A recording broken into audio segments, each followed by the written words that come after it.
I still remember the exact words her mother said the day I proposed to Emily. We were sitting in her sunlit kitchen, coffee mugs warming our hands, and I thought it was perfect.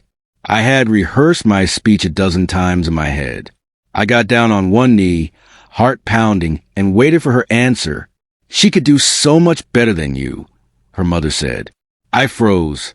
My hand, holding the ring, wavered. Emily's lips parted, not in laughter, not in joy, but in that quiet, almost guilty silence that made my stomach knot. I just thought you like this," I stammered. Emily didn't answer. She didn't look at me. She looked at the floor, at her hands, at anything but me. Her mother's eyes met mine, and I swear I saw pity, or maybe judgment. I couldn't tell which. "Emily," I said gently, try to reach her, but she shook her head. "It's complicated," she whispered finally. That day should have been the happiest of my life.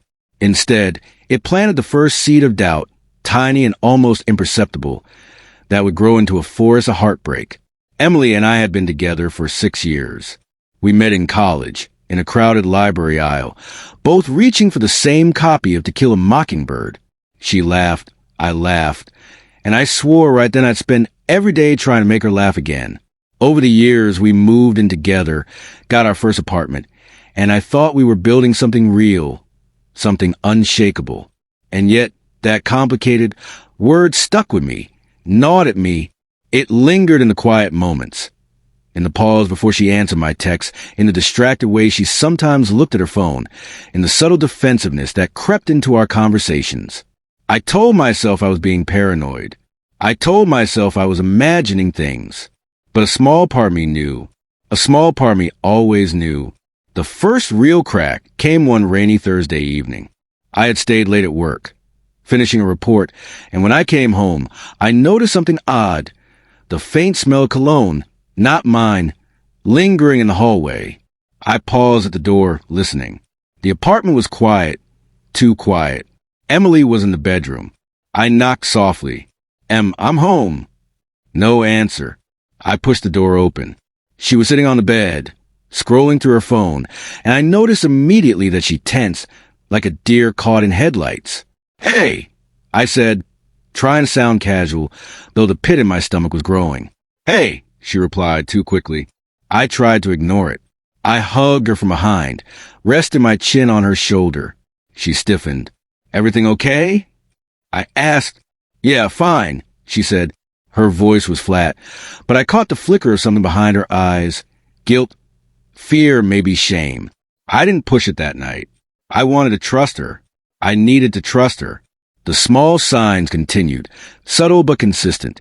Texts she would quickly lock or hide when I entered the room. Laughter over messages that stopped when I looked at her. Calls she claimed were from work, late at night, that she didn't answer when I tried to check in. Each time, I swallowed my doubts. Each time, I told myself, she loves me. She wouldn't hurt me. This is just stress. This is just paranoia. But my trust was eroding, slowly, bit by bit.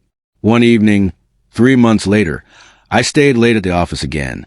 The rain was heavier than usual, streaking down the windows in thick, angry lines. When I got home, I noticed a faint smell of cologne again, stronger this time. I followed it, almost instinctively, to the bedroom, and that's when I saw him. Not just a text, not a message, but him, leaning against the wall, casually texting on his phone, his face lit up with that same smile I had once hoped would be mine forever. Emily sat across from him, laughing softly, head tilted toward him, fingers brushing his hand. I froze. My heart stopped. My lungs burned. My legs refused to move. They didn't even notice me. Or maybe they did, but they didn't care. "You're home early," Emily said, finally looking up. Her eyes didn't widen. Her lips didn't part in shock. There was no guilt, no apology, only acceptance, almost defiance. I wanted to scream, to storm out, to hit something, to shake her until she told me it wasn't real. It's not what it looks like," she said, though her voice betrayed her, trembling slightly. I laughed, a bitter, hollow laugh. It's exactly what it looks like, I said. She didn't respond. She just looked away, fidgeting with the hem of her sweater, the faintest tremor in her hands. I didn't know what to do. Part of me wanted to throw myself at her, to beg her to explain, to beg her to stop. Another part of me wanted to leave and never come back. I chose neither. I walked out of the apartment, into the rain, feeling like the world was crumbling around me. The weeks that followed were a nightmare of uncertainty and heartbreak. Emily didn't fight me. She didn't beg. She just existed, going through the motions of life like nothing had changed, while I burned alive inside. I confronted her, demanded answers, demanded honesty. She told me fragments of truth, emotional attachment, loneliness, mistakes, regrets. She didn't try to defend herself. She didn't try to make me understand. She just admitted it. It was worse than any lie. One night, I couldn't sleep. I was lying on our once shared bed, staring at the ceiling, trying to imagine how someone could look at the life we built and decide it wasn't enough.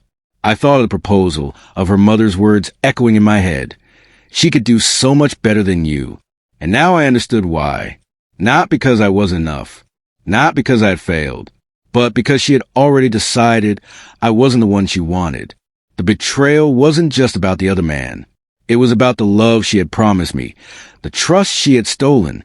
The breaking point came unexpectedly. It was a quiet Sunday morning.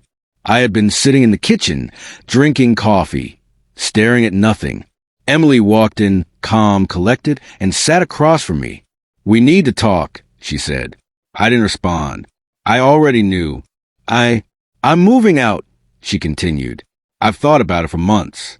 I can't do this anymore. I can't pretend.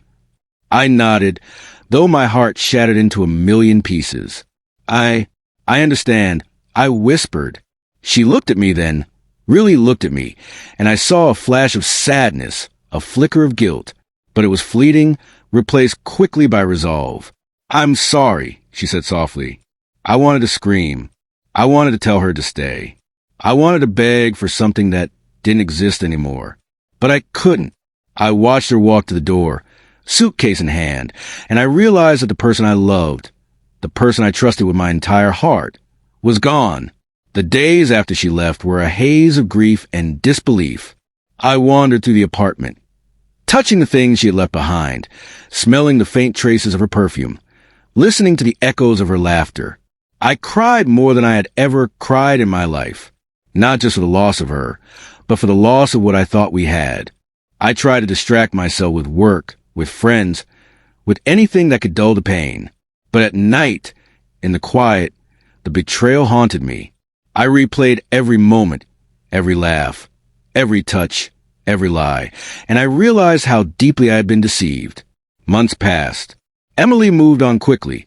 At least, that's what I heard.